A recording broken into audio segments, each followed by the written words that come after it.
The jump in gold prices have given miners a good problem. What do you do with all that cash? I'm with Randy Smallwood. He is CEO of Wheaton Precious Metals. Randy, welcome back to Kitco. Always a pleasure, Michael. Thank you.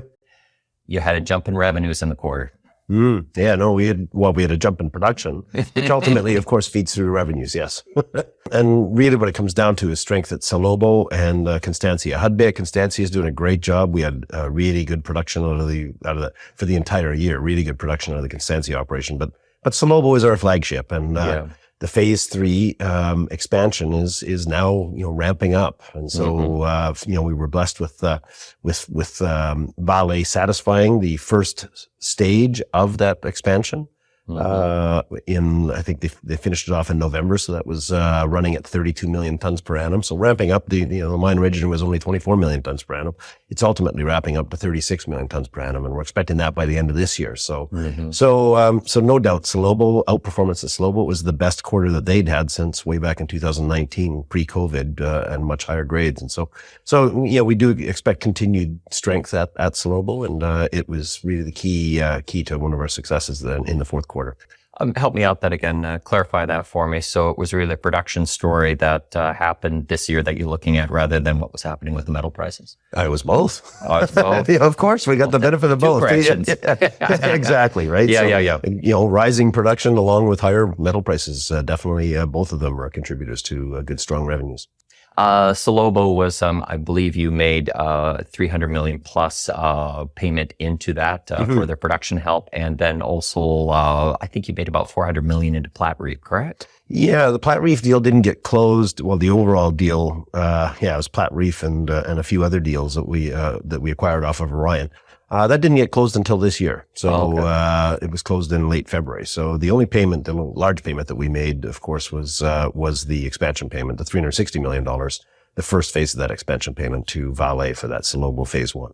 This year, assuming that they satisfy the 35 million ton per annum throughput rate, which they're scheduling for the 3rd/4th quarter of this year, we'll be making them another, I think it's about $160 million payment. And then after that, what we've got is a series of high grade incentives that help motivate them to push some low grade aside and run the operation with not only the expanded capacity, but higher grades. And so we think Salobo is just going to get better and better every year. You announced a dividend. Yes. It's a bit of a change. In the past, our past policy had our dividend tied directly to our cash flows. And there's no doubt we've got growth coming here right now, but, what we've always had with our past dividend was sort of a climbing basement, i.e., once it went up, we wouldn't let it go down. And so to be honest, we were paying currently somewhere around 37% of cash flows. And so our policy was at 30%. And I realized that even with the growth we see over a couple of years, it'd be a couple of years before we'd actually see our dividend bump. And we've already been flat for about a year and a half. We've had great growth over the last 4 or 5 years in the dividend, but the last year and a half was flat, and we weren't prepared to let it stay flat for another couple of years. And so we're bringing some of that growth forward for our shareholders in terms of bumping up the dividend a bit. It's went from 15 cents a share to 15.5 per quarter, so it'll be 62 cents a year for assuming we don't increase it again over the course of this year. But what there is a commitment that every year there will be some growth to that. Hence the phrase progressive dividend policy. We'll be able to add to that based on how we're doing. And, with our growth profile, I'm trying to understand why it's not going to grow even more than that. But, fingers crossed. Hopefully we find lots of good opportunities to continue growing the company too. Sticking with Wheaton, what are going to be some of the milestones? What are going to be some of the production highlights you're looking for into 2024? Well, clearly Salobo being our flagship asset, having that third phase up and running, getting that mine running consistently at 36 million tons per annum, pretty exciting. They're just moving into phase 5 of the pit. And so what we're going to see, whenever you start off a new phase, you're always going to deal with sort of peripheral lower grades. But over the course of the next 4 or 5 years, as they're mining their way down phase 5, they're getting closer to the core of the ore body, which is going to be higher grades. And so we'll see not only increasing production through the course of this year, but we're going to see higher grades on a year-over-year basis as we work our way back down this phase 5 of the pit. So definitely that's it. But we've got a lot of exciting other projects going on. The Blackwater project, Artemis, very near to production. They're doing their best to try and get some production out, before the end of this year. So fingers crossed. They're doing a great job. We've got, B2 Gold up at the Goose Project in the Northwest Territories. They're expecting to tag on production at the start of next year. And then Platte Reef, of course, our first venture into Africa. They're expecting to start production, albeit at a smaller scale, but start production, likely the start of next year. We're really happy. We just announced this deal, and already a couple of weeks ago, they're talking about ramping it up substantially over even what we were investing into and getting up over 10 million tons per annum. It's an incredible ore body, that Platte Reef ore body. And so, really looking forward to that. We'll start seeing some production from that, as I said, next year. So really, there's a lot of development projects that are coming forward, and we expect that to continue to just add to the equation. Going back to gold prices, you're aware that gold hit a couple of all-time highs into 2024. Yes. But I'll notice that, we're still struggling a little bit with gold equities right now. Looking at the GDX with the index of the gold miners down to date. Wheaton is also down to date this year as well, too. What's going on with the disconnect? I think what's driving the gold price, and I think it's clear, there's a number of factors that really sort of point this out. Gold prices are up because central banks are buying. Yeah. Central banks are buying because they're nervous about the U.S. dollar reserves that they've got in their central banks. And so, so the challenge is, how are we gonna expand beyond that? We're not seeing the ETFs grow. We're not seeing the equities being supported. We're also not seeing silver move. Right? Yeah. Silver's moved a bit, but it hasn't moved anywhere near what it normally does. So that tells me that this is really driven by central bank buying these record prices. But there's a good sound reason as to why those central banks are buying. And I think the more people that realizes that reasoning in terms of, lack of confidence about the way the world looks right now, and especially related to the US dollar, perhaps gold is more. So, we are starting to see a little bit of a pickup. The GDX has sort of clawed back some of the gap, I'd say, between what gold's done. So we are starting to see a bit more interest. We're getting inbounds from generalists wanting to learn more about the gold space. And so we are seeing that more and more. And I'm confident that over the next couple of years, that central bank, appetite is going to spread. So, gold is broken out, but Bitcoin is broken out in a big way right now. Is that taking some of the attention away from precious metals? It's such a different beast. The volatility and the lack of any substance behind it. The only thing Bitcoin has in it is a hope that someone will pay more for it than what you paid for it. And I don't think any investment strategy should be based on hope. And so that's the challenge I see with it is it's something that can be replicated. There's going to be it's the cryptocurrency of today. What's the cryptocurrency of tomorrow? It can be copied. There's going to be other structures. There's only one gold. And so, I think that, any rapid move up like we've seen, has a lot of risk attached to it. It reminds me of some of the early days of silver, actually, a much higher beta, much higher volatility. That's not where you want to be going for a safe, stable store of value or a measure of value, right? That's what gold delivers.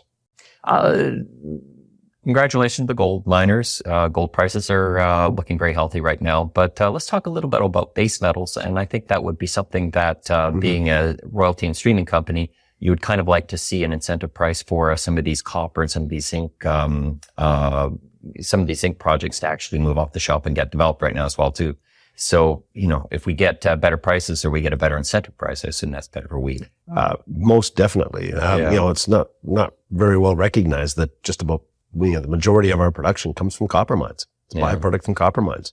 And 3/4 of our production comes from base metal operations, right? And so that's an area. I always joke about the fact that we spend a lot of time at gold conferences. We should be spending more time at the copper conferences and the base metal conferences.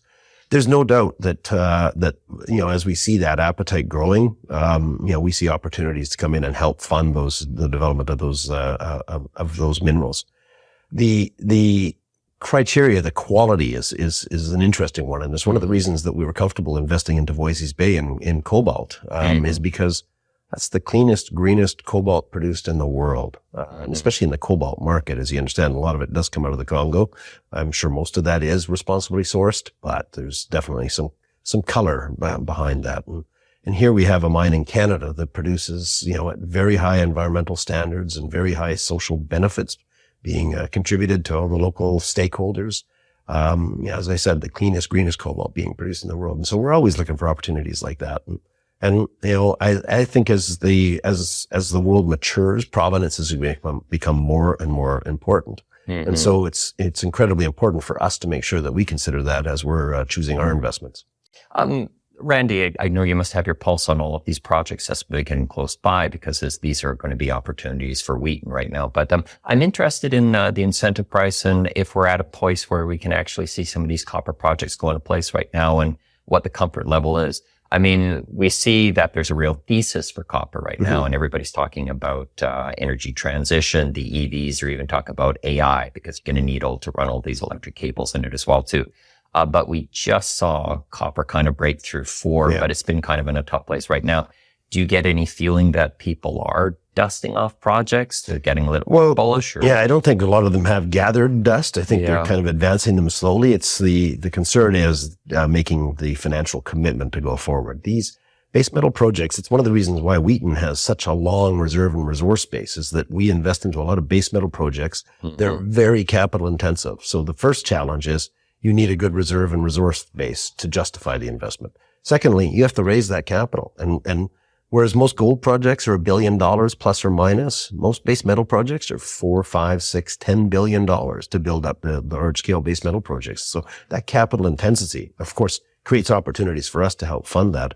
But it also means that they have to be a lot more confident about long-term prices. And so having copper just break through $4, I think they're going to want to see some stability in terms of that pricing. But the other aspect of it is, in a lot of cases, debt forms part of the financing package that builds these things, and interest rates haven't come down yet. And in fact, depending on who you listen to, how confident are we that we're going to see lower interest rates? And so those higher interest rates do make financing projects even that much more expensive. And so all of that is going to combine to, these projects, they're not, I don't think they're gathering dust, but it's a matter of making that construction commitment. And you better have a strong balance sheet if you're going to step into that, because these are multi-billion-dollar, multi-year builds that you have to have confidence in commodity price and your own financial capacity to carry it through, especially in an inflationary environment. And so Wheaton will be part of the solution. We can't be all the solution. There needs to be a healthy equity market, and there needs to be a healthy debt market available to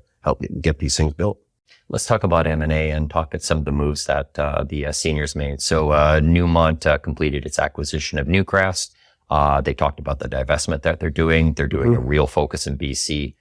Wheaton is headquartered in BC, but projects all over the world. And I guess the other interesting development is that Agnico firing on cylinders, kind of keeping up on the market cap of Barrick right now. Mm-hmm. Your thoughts on what's happening with the seniors and how they're positioning themselves? Anytime there's a transaction, there's always and a need for capital to support that transaction. There's an opportunity for Wheaton to come in. Mm-hmm. The one challenge that we have is that we're very selective about what we invest into. 93% of our production comes from assets that are in the first and second quartile of their respective cost curve.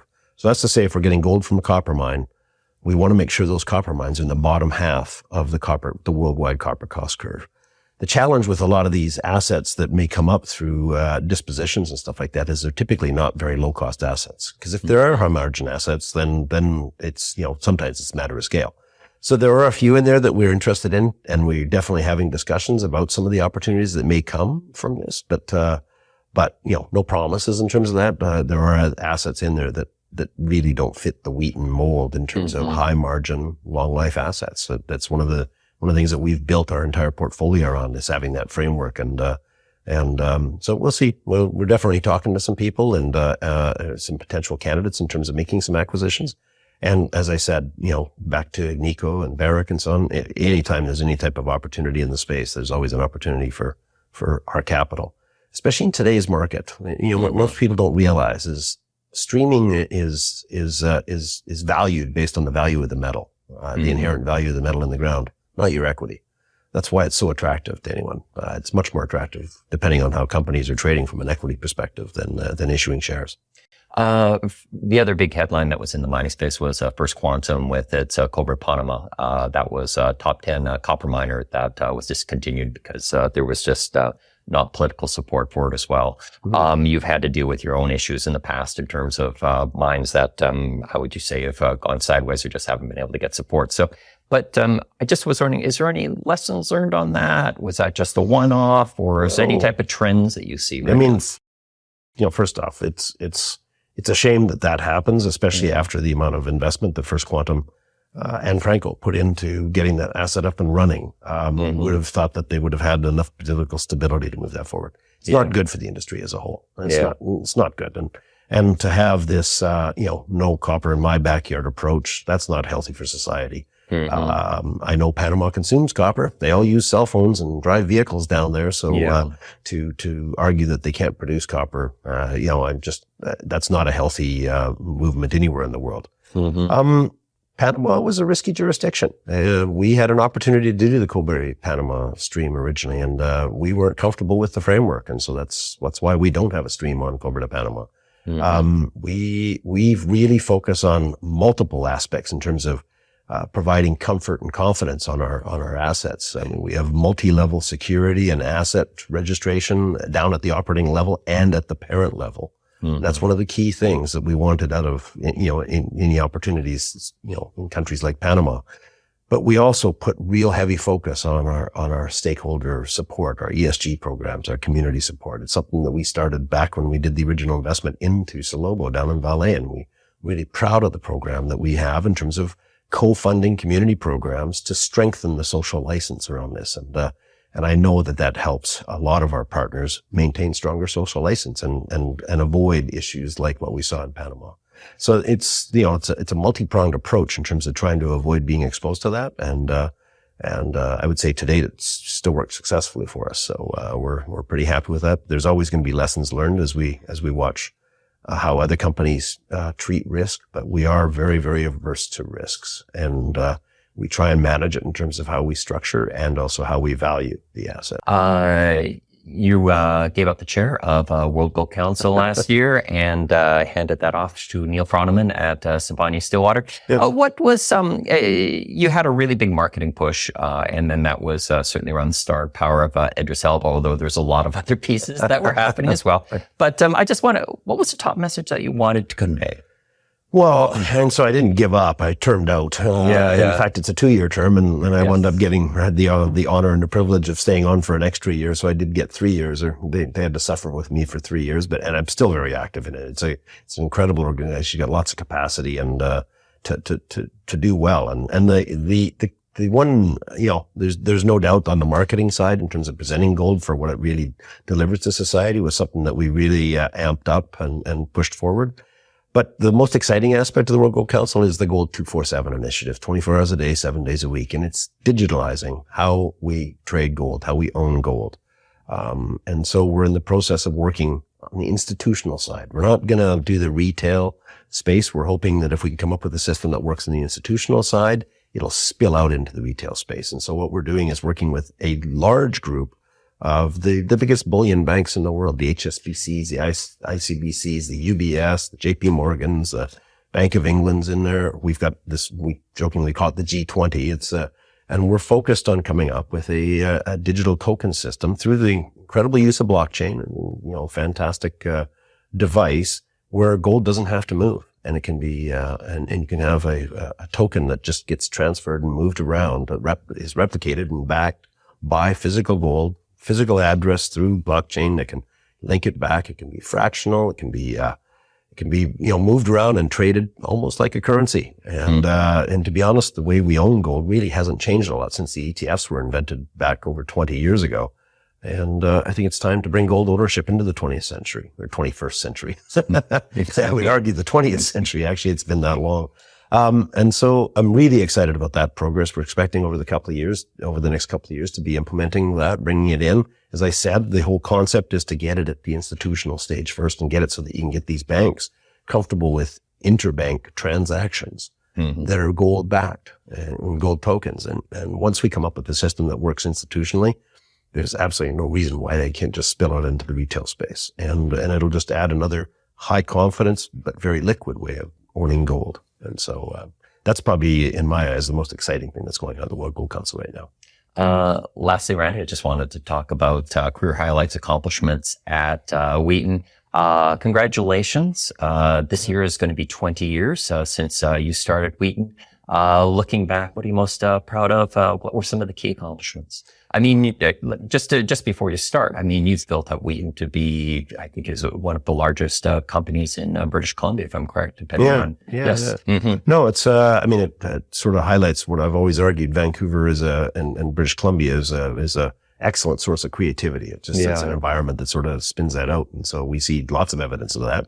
I do think Wheaton is something that Vancouver should be proud of, and that BC should be proud of, and what we've actually delivered is an incredible business model that supplies capital to the industry. And we are long-term investors, right? We invest into these mines for the life of the mine. And so, there's not a lot of long-term investors in the equity space mining right now where, we are those long-term investors. But when I sit back and think about what I think is most, my biggest accomplishment, it is the fact that we've taken the old royalty model and I think we've delivered so much more value. Because even now royalties, the ESG, that side, the fact that we're getting benefits from these operations, we should be contributing back to all the stakeholders. And so that co-funding program, that we kicked off, over 10 years ago, 12 years ago, I guess it was, with, Vale, and has now grown into all of our operations. What I'm most proud of is even the old stodgy, royalty companies. Guess what? Their new deals now have contributions towards that. And, I smile at that because, way back in the last century when I built and operated a couple of mines, I always hated the royalty guys. They just wanted to check every quarter and they sent in an auditor every year. And it was never a positive relationship. And I think, I really do think that we've kind of changed that relationship in terms of the, developing pure partnerships where you're actually sitting there and on a continual basis trying to find a way to help your partner be better. Right. And so I do think that it's changed the entire royalty/streaming space into a much more, proactive, supportive environment that I think will continue to deliver good support for the industry. Randy, we look forward to checking in with you for the next 20 years. Yeah, I might be retired by then, but always a pleasure, Michael. Okay.